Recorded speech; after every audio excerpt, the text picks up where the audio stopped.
Okay, my name is Chris Brantas Abiprayu, and I will continue the class of Introduction to Business for the second half of this semester from Bu Desi. And the topic for this section or for this week is leadership within organization. And I will deliver the material both in Indonesia and English. So I hope you are all prepared. Several things to know first regarding the concept of leadership within organization or within social group. So leadership emerged in social interaction within a group or an organization. So it not only apply on organization, but it also can happen in social groups like you and your best friend, you and your friend, etc. Jadi kepemimpinan itu tidak hanya muncul di dalam organisasi formal saja, tapi dia juga bisa muncul di dalam lingkup informal ya, atau kalau saya sebut adalah social group. Setiap orang pasti punya social groupnya masing-masing kan, saya dan teman-teman dekat saya, kalian dengan teman-teman dekat kalian, gitu. Kemudian leadership also associates the presence of individual having more influential power than others who can, exerting of influence or power.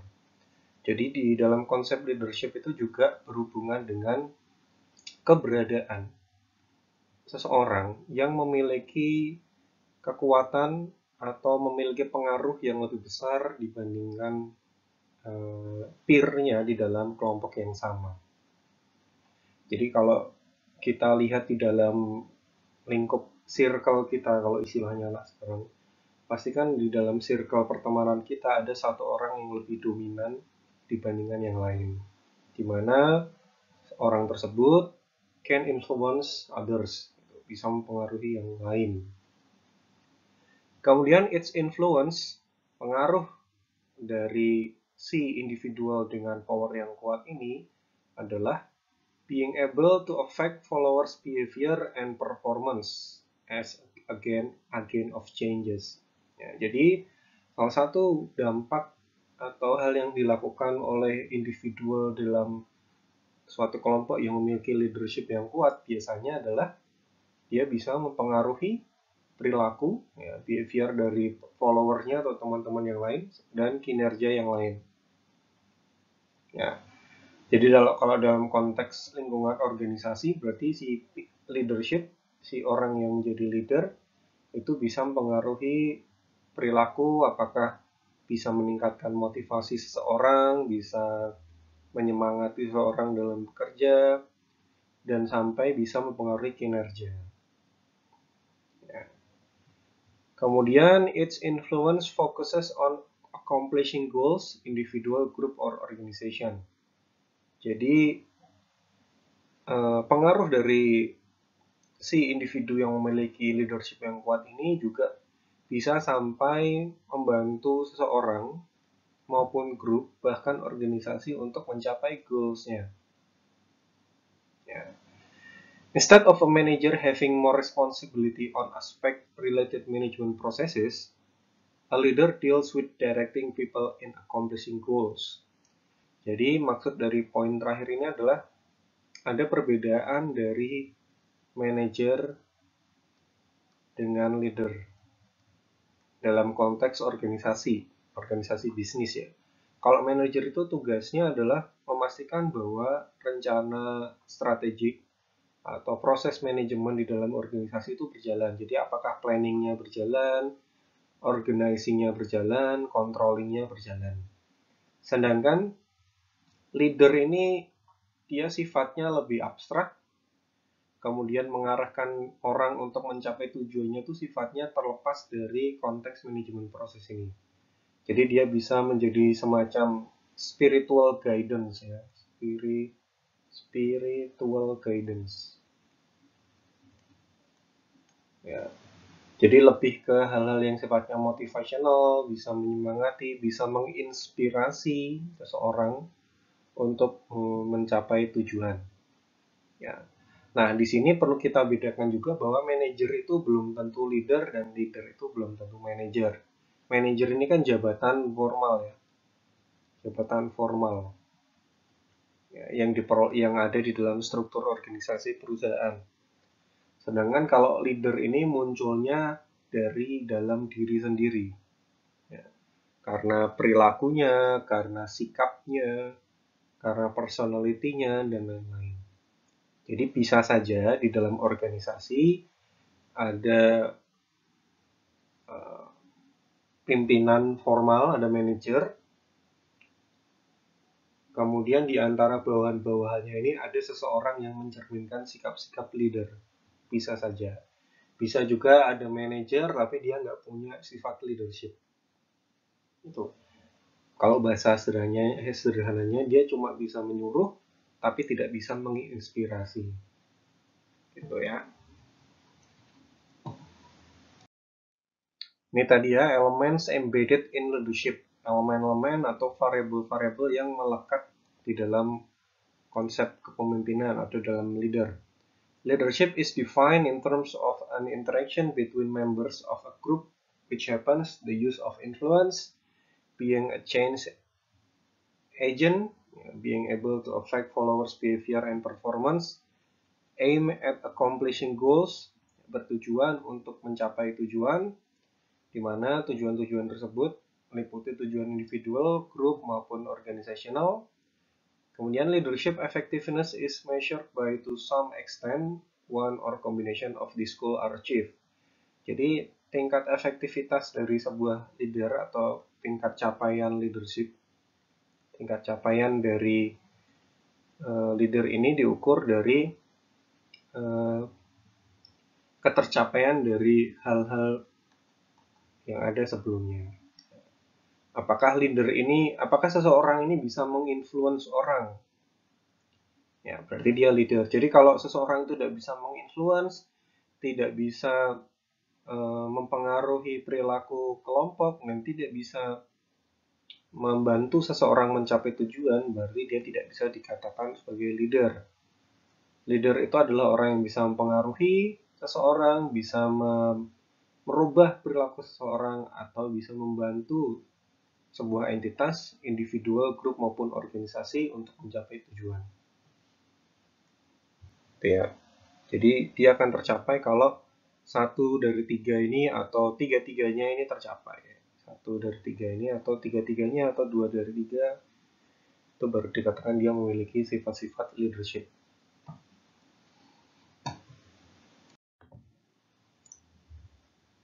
So still on the topic of the traits of leader. Jadi leader itu adalah seseorang yang influence a group of individuals to achieve a common goal.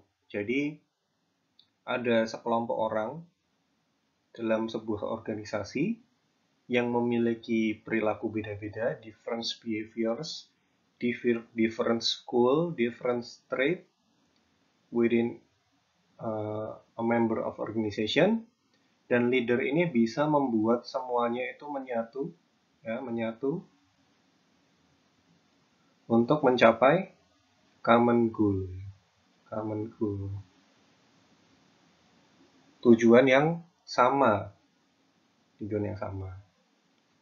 Jadi dalam organisasi, supaya organisasi itu bisa mencapai tujuan yang sudah ditetapkan, maka salah satu caranya adalah bagaimana caranya semua member dari organisasi itu tahu bahwa oh ternyata tujuannya itu A. Semua orang tuh paham bahwa tujuannya itu A. Semua orang dalam organisasi. Nah, itu adalah salah satu manfaat dari memiliki leader di dalam sebuah organisasi. Kemudian key aspects of leadership include creating and communication of vision. Jadi leader itu adalah seseorang yang bisa mengarahkan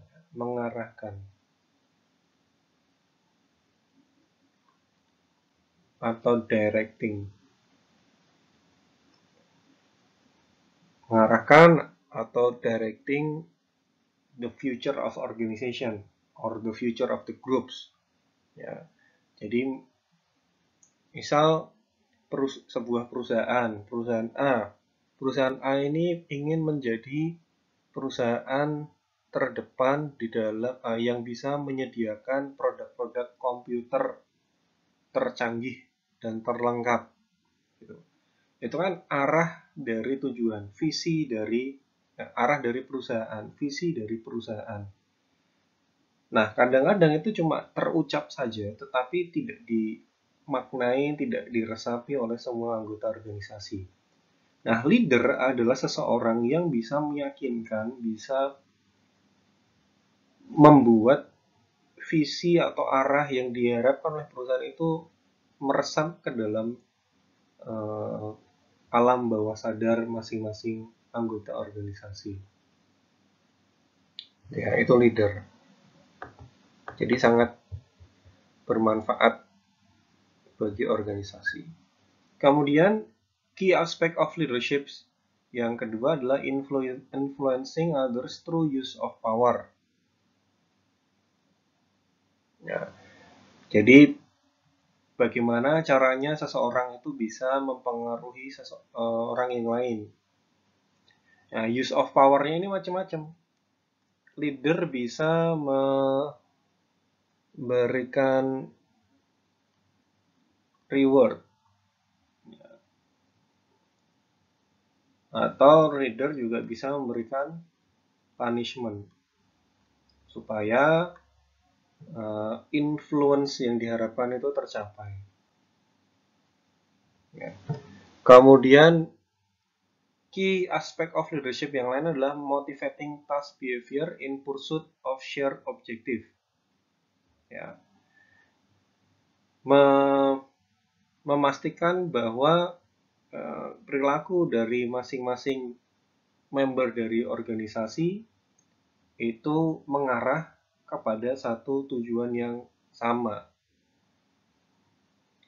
Kemudian leadership juga memastikan bahwa terciptanya group culture. Jadi misal dalam konteks social group ya kan ada pertemanan itu yang culture pertemanannya kalau ada teman yang baru masuk biasanya dibully dan lain-lain. Ya. Tapi bulian itu dianggap sebagai sebuah bercandaan. Nah, itu akan biasanya ada yang seperti itu kan dalam group culture. Ya.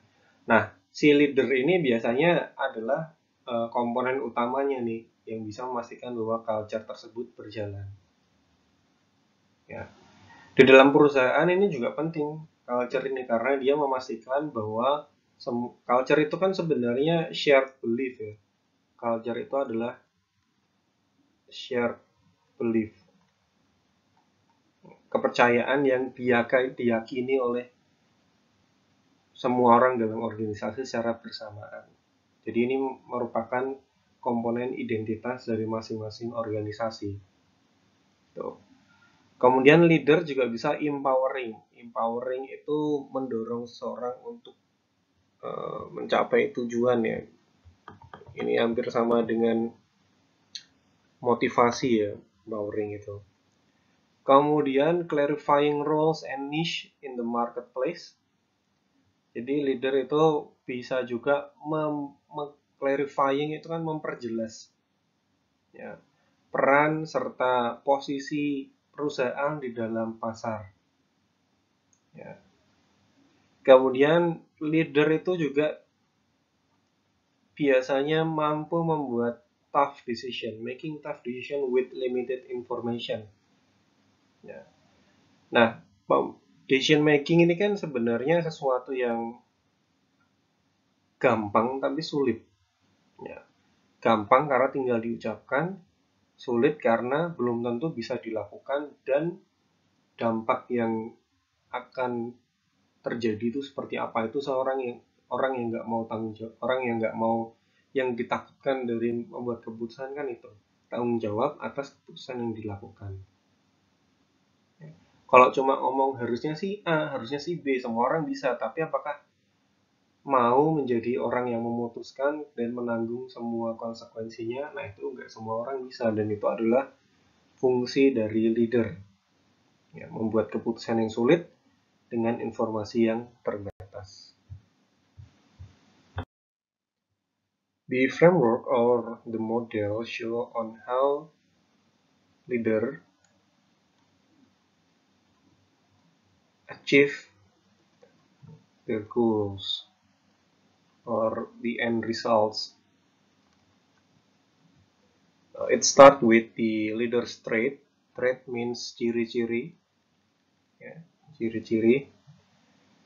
The traits of one leader to another will be different and differentiated by the abilities of each leader, the personality, and the motivation. Yeah. And then the traits will affect how the leaders behave. Ya, jadi traitsnya atau ciri-ciri yang melekat di dalam masing-masing individunya si leader akan mempengaruhi bagaimana si leader ini berperilaku. Apakah si leader ini task oriented atau person oriented? Apakah si leader ini initiating structure atau consideration? Apakah si leader ini sifatnya transactional or transformational? The leader behaviors also affected by the situational variables that happen within organization or within their environment. Yeah. The situational variable consists of followers' needs. Jadi faktor situasionalnya yang bisa mempengaruhi behavior dari leader juga terdiri dari kebutuhan dari masing-masing pengikutnya, karena ini ada leader maka ada follower. Kemudian struktur pekerjaan, kemudian position power, kemudian leader follower trust, tingkat kepercayaan antara leader dan follower, dan tingkat kesiapan dari grup untuk melaksanakan pekerjaan yang akan dilakukan. Ya. Nah, ini semua kombinasi, the combination between the leader behavior and situational variables will determine the effectiveness of the result. Yeah. The effectiveness of the result will be defined on several variables such as production, apakah tujuan yang dicapai itu bisa diproduce, kemudian quality of the result, apakah berkualitas apa enggak goalnya, kemudian efisiensi, efisiensi ini berhubungan dengan sumber daya yang dihabiskan. Jadi resultnya atau goalnya bisa tercapai, tapi at what cost? Ya, yang diinginkan kan tercapai dengan biaya yang seoptimal mungkin.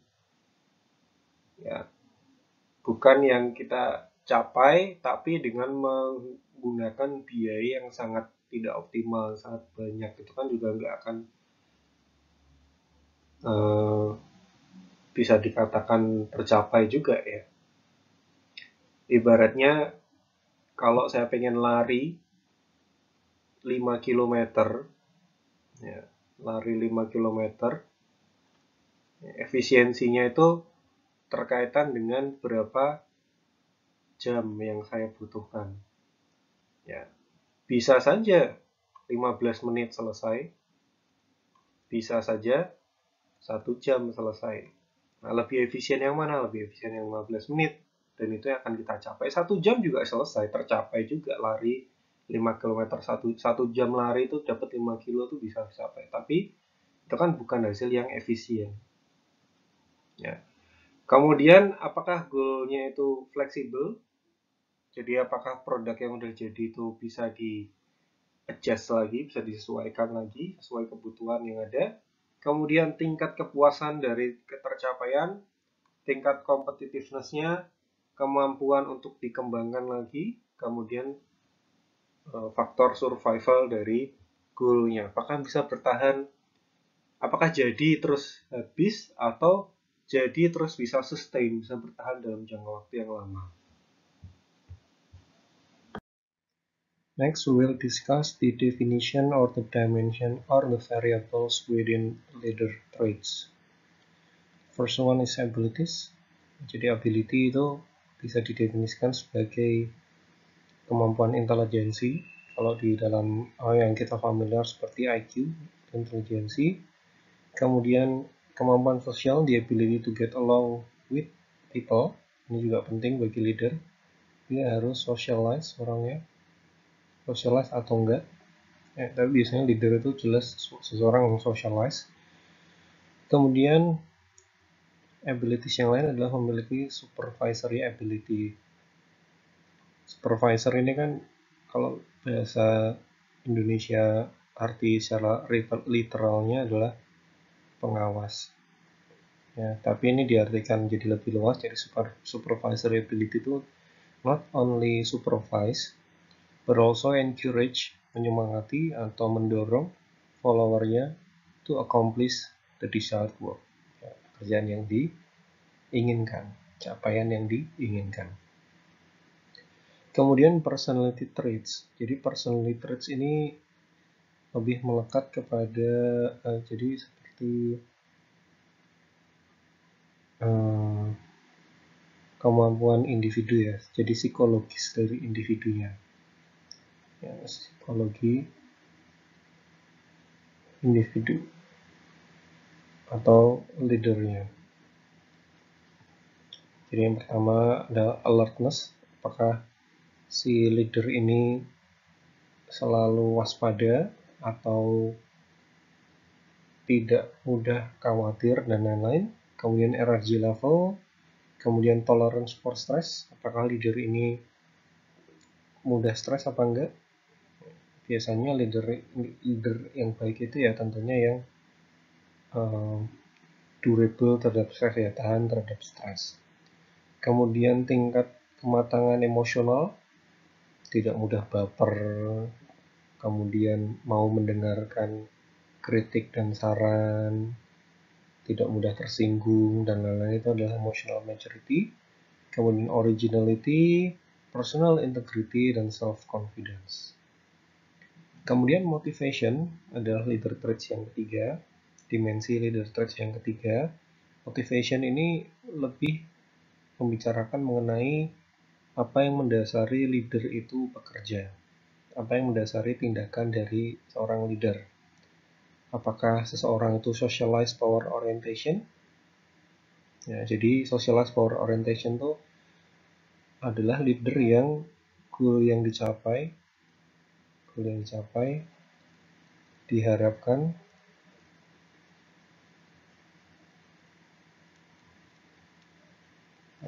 mampu berdampak pada lingkungan sosialnya.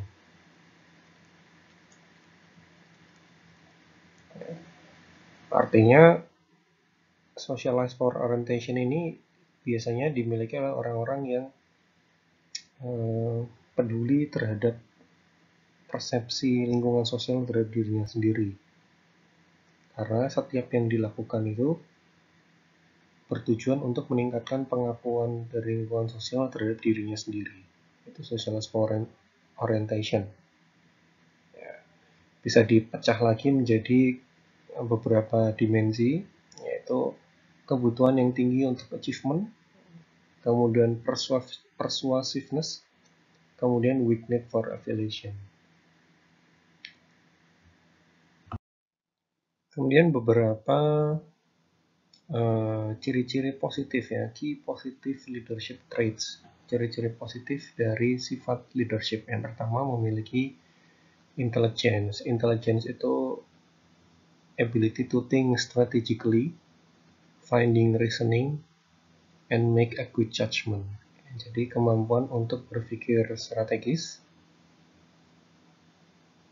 memiliki reason untuk setiap tindakan, kemudian making good judgment, ambil keputusan yang baik, yang tepat. Kemudian self-confidence adalah ability to gain trust from their followers by showing confidence action. Ya, jadi self-confidence ini harus ditunjukkan dengan cara setiap keputusan yang diambil itu harus dilandasi keyakinan dari masing-masing pengambil keputusan. Nah, pada saat si pengambil keputusan itu yakin dengan apa yang diambil, maka followersnya juga akan tahu bahwa kita nggak perlu khawatir karena leader kita tahu apa yang dilakukan. Jadi self-confidence itu sifatnya bisa menular.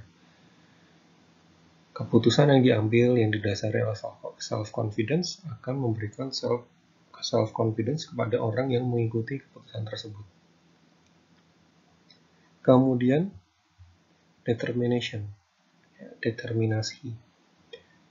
Determinasi ini bisa dilihat dari tingkat motivasi. Semakin termotivasi seorang, berarti determinasinya itu keinginan untuk achieve the goal itu semakin tinggi. Kemudian need of achievement, kebutuhan untuk mendapatkan capaian tertentu dalam hidupnya. Ya, misalnya saya dosen, saya itu bisa jadi apa saja. Ya, tapi ada dosen yang oke, saya ngajar terus pulang aja udah cukup, berarti low achievement need. Kemudian ada juga dosen yang oke, saya selain jadi dosen pengen jadi peneliti, saya pengen memberikan dampak kepada masyarakat dan lain-lain, berarti higher need of achievement kalau seperti itu. Nah, kalian sebagai mahasiswa, tingkat level achievement yang ingin kalian capai itu seperti apa? Apa cuma lulus atau apa? Itu juga bisa menentukan determinasi kalian. Honesty and integrity, kejujuran dan integritas. Dan ini sifatnya adalah being truthful dan selalu bertindak konsisten dengan apa yang diucapkan. Jadi yang diucapkan dan yang dilakukan itu sama. Plus selalu jujur ya. Truthful.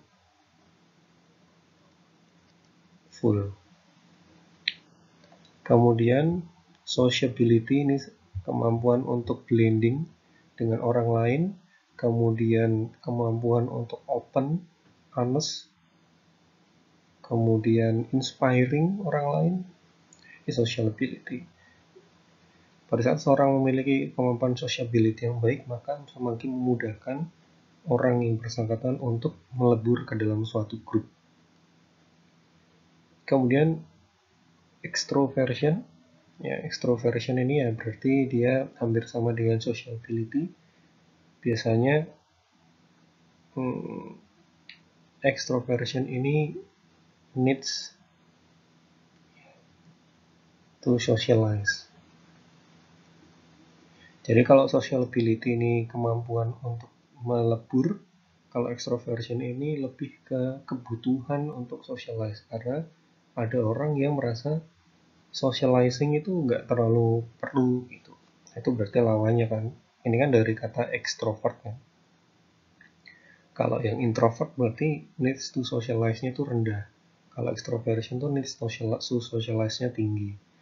Tentunya leader itu harus punya needs to socialize yang tinggi ya, supaya bisa memahami followernya dengan lebih baik. Kemudian conscientiousness ini adalah ability to being responsible. Jadi tanggung jawab terhadap apa yang dilakukan, dan yang terakhir adalah problem solving skill. The ability to identify causes of problems and generate appropriate decision to solve the problem. Ya. Kemampuan untuk mengidentifikasi berbagai macam masalah, kemudian menghasilkan jalan keluar yang tepat untuk memecahkan masalah tersebut. After we talk and discuss about the trait of leaders, we continue to the behavior of effective leaderships, the second stages of the framework of leadership decision making. The first one is is the job-centered leadership. The job-centered leadership means that the main focus of the groups is to complete tasks and then using the close supervision in the group.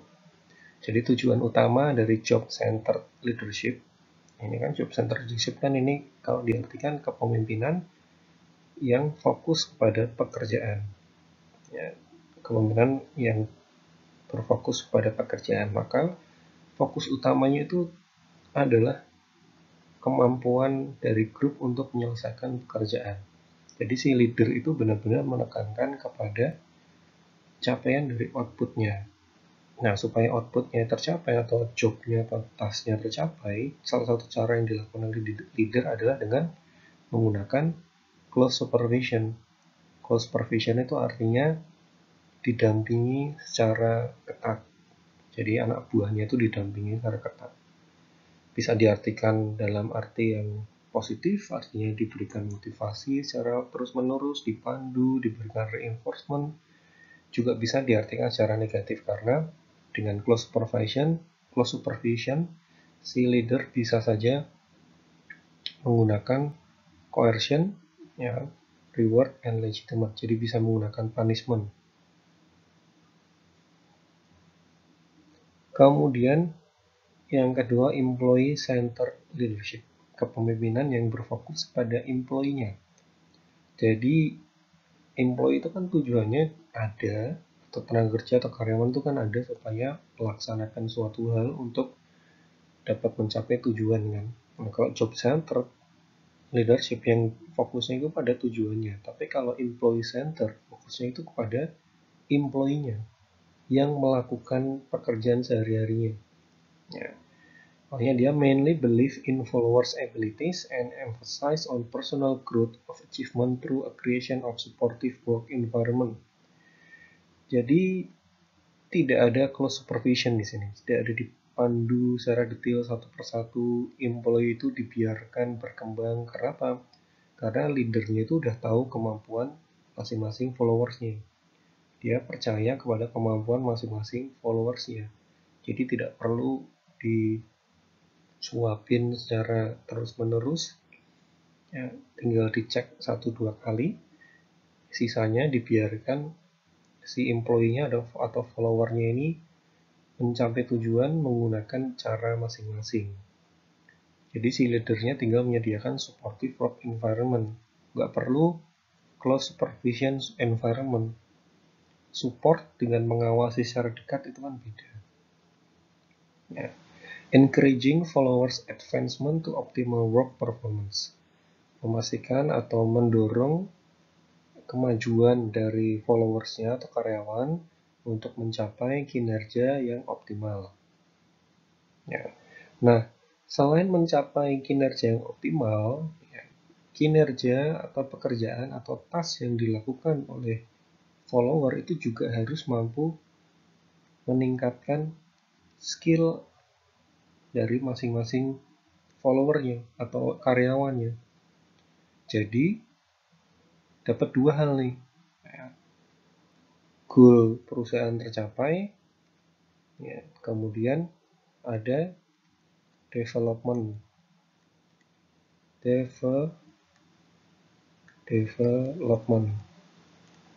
dari karyawannya.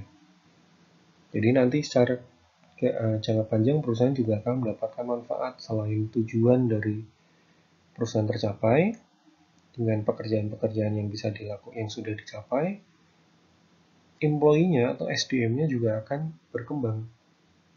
Ya, jadi nggak cuma suruh mengerjakan terus yang penting selesai, nggak, tapi kamu dapat manfaat apa dari situ. Itu adalah employee centered leadership.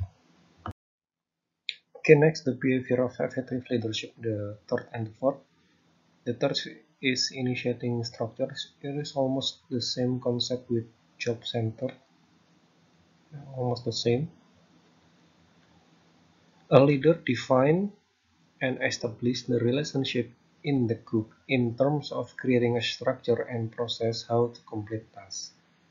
Jadi pemimpin itu udah tahu nih untuk mencapai titik A ke B itu apa yang harus dipenuhi di sini ya.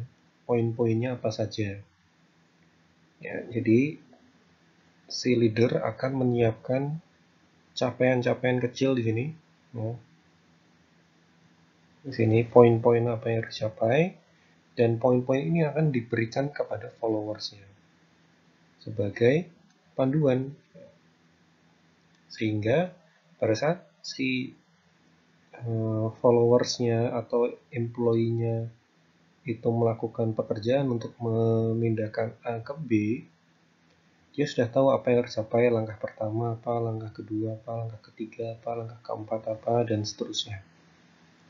Itu adalah initiating structure. Jadi seperti job center, fokusnya tetap kepada mencapai B ini bagaimana. Cuma leader itu memberikan guidance yang lebih lengkap. Ya. Kemudian yang nomor 4 adalah consideration leadership. Consideration itu sama dengan employee center, hampir sama dengan employee center.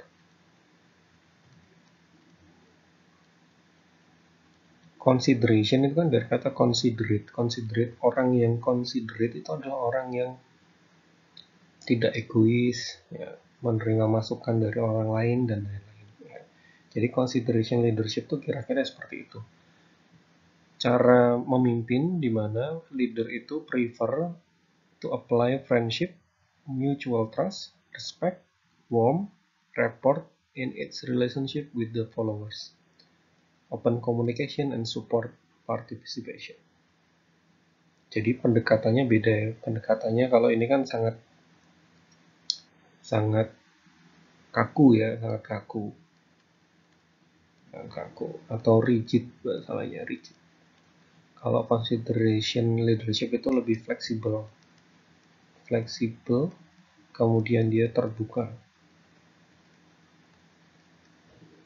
Pendekatannya beda pada saat mau melaksanakan pekerjaan. Jadi employee akan diajak diskusi dulu, ya.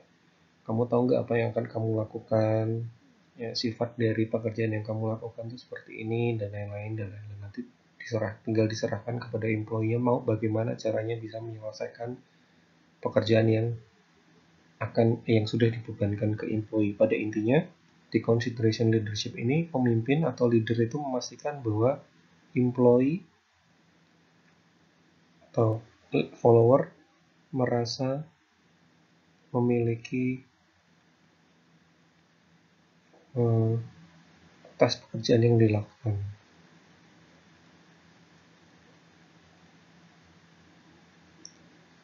Jadi ada sense of belonging-nya. Jadi employee itu juga diberikan arahan, diberikan masukan supaya dia tahu bahwa pekerjaan itu juga penting loh buat kamu, bisa meningkatkan skill kamu, bermanfaat buat kamu, dan lain-lain. Gak cuma bermanfaat bagi perusahaan. Ya, kadang-kadang kalau orang bekerja dan dia merasa bahwa pekerjaan itu nggak akan ngefek apa-apa sama saya, itu biasanya akan mengerjakan apa adanya kan, nggak secara optimal. Nah, ini kebalikannya. Gimana caranya si leader itu meyakinkan bahwa yang dilakukan itu bermanfaat, yang dilakukan itu memberi dampak yang luas kepada organisasi dan juga memberikan dampak kepada pengembangan diri, supaya si employee ini lebih memiliki juga. Kemudian ini adalah kuadran yang terdiri dari 4 kuadran, di mana sumbu X-nya adalah initiating structure dan sumbu Y-nya adalah showing consideration. Jadi ada 4 kuadran ya, yang gabungan dari sumbu X dan sumbu Y. Jadi apabila leader itu memiliki tingkat low consideration dan low structure, maka sifat kepemimpinannya itu akan pasif, non-committal. Non-committal itu berarti tidak memberikan segalanya karena tidak komit ya, tidak memiliki komitmen. Kemudian low impact on followers. Kemudian kuadran berikutnya adalah high consideration, low structure. Jadi leader yang memiliki karakteristik konsiderasi tinggi, kepedulian tinggi tapi struktur rendah, sebelum melakukan pekerjaan biasanya dia akan bertanya dulu, akan berdiskusi dulu dengan peer-nya, dengan follower-nya terkait apa yang akan mereka capai dan bagaimana cara mencapainya. Jadi si leadernya akan mencari masukan.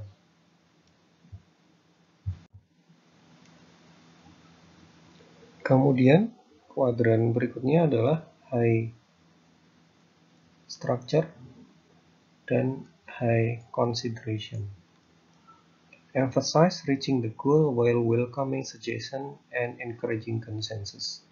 Jadi dia fokus pada pekerjaan, leadernya fokus pada pekerjaan, tahu apa yang dilakukan, sudah membuat langkah-langkah untuk pencapainya, tetapi juga terbuka terhadap masukan dan input dari followernya atau employee-nya. Jadi tidak memaksakan langkah-langkah yang sudah dibuat, tapi tetap meminta masukan dan menerima masukan. Sedangkan yang kuadran terakhir, high structure, low consideration, jadi take charge, structure, employee task. Ya, jadi di sini sifatnya kalau dalam dunia sehari-hari ini kayak lebih militer. Jadi udah jelas arahnya apa, struktur pekerjaannya apa saja, yang harus dilakukan apa saja, dan tidak mempertimbangkan masukan dari bawahan atau follower tuh yang ikut saja. Gitu. Okay, for the last part of the section, I will give you an assignment. I need you to give your opinion regarding 3 matters that you see on the PowerPoint. Pertama adalah statement bahwa leaders are born, not made. Ya. Apakah Anda setuju atau tidak setuju? Or not? Berikan pendapat kalian. Kemudian, define leadership in actual behavior. Give an example in real life. Jadi beri contoh dalam kehidupan sehari-hari, perilaku apa saja yang mencerminkan perilaku leadership. Nggak perlu dalam konteks organizational ya, jadi dalam contoh sehari-hari aja. Kalian dengan teman kalian kalau sedang berdiskusi atau memutuskan sesuatu, itu karakter leadershipnya itu contohnya seperti apa. Misal pada saat diskusi mau mencari tempat makan, gitu, proses mencari tempat makannya itu seperti apa. Apakah ada orang yang sudah tahu mau makan apa tapi tidak mendengarkan pendapat yang lain, atau ada orang yang diskusi dulu dengan teman-temannya ini pada mau makan apa, dan ya silakan. Kemudian give your opinion or give your take on a statement that there is no one best style of leadership, depends on the situation. Apakah benar memang style leadership itu nggak ada yang paling benar? Biasanya kan kalau pertanyaan, berarti bentuk leadership yang seperti apa yang paling benar, Pak? Apakah memang ada yang paling benar atau enggak? Sangat tergantung dari situasinya. Apakah seorang leader itu, ya, ini kan konsekuensinya apabila benar bahwa tidak ada style yang paling tepat, berarti tidak semua orang yang memiliki jiwa leadership itu bisa survive kalau organisasinya atau lingkungannya nggak tepat, ya kan? Tapi kalau pernyataan ini salah, maka seseorang yang memiliki jiwa leadership itu akan bisa survive dalam kondisi apapun. Karena kan katanya nggak ada, karena ada satu style leadership. Teman. Nah, itu berikan pendapat kalian terhadap pernyataan ini. Submit on Elena in doc format. Ya, di format Word.